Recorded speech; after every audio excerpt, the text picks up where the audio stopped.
నేర్పించండి. చేపలు ఉచితంగా ఇవ్వద్దు. మధ్యాహ్నం నువ్వు కూరమేనిస్తే సాయంత్రం నాకు బొచ్చి కావాలి అడుగుతాడు. ఎవడైనా అంతే.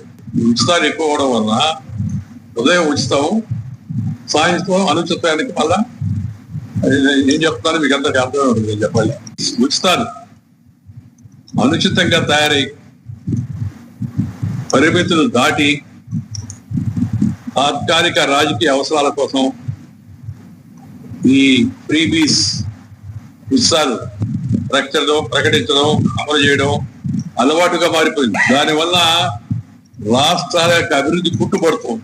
ప్రభుత్వాలు విపరీతంగా అప్పులు చేస్తున్నారు, ఆహత్తుకు మించి. నేను అప్పు చేస్తాను, నేను ఉచితాలు ఇస్తాను, నేను ఎలక్షన్ల ప్రయోజనం పొందుతాను, తర్వాత వచ్చే గవర్నమెంట్ వాళ్ళ కర్మ వాళ్ళది అన్న ధోరణి వాళ్ళ రాజకీయాల్లో కనపడుతుంది. రాజకీయ పార్టీలు మనం తాజా ఉదాహరణ కూడా చూసాం. రాష్ట్ర ప్రభుత్వం ఆర్థికంగా ఆంధ్రప్రదేశ్ లో ఉన్నాం కాబట్టి ఉదాహరణ చెప్తున్నాం, ఎంత ఇబ్బంది పడుతుంది.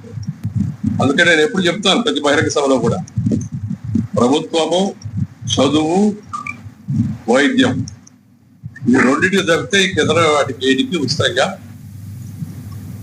ప్రభుత్వ డబ్బులు ఖర్చు పెట్టాలి. వైఎస్ఆర్సీపీ నేత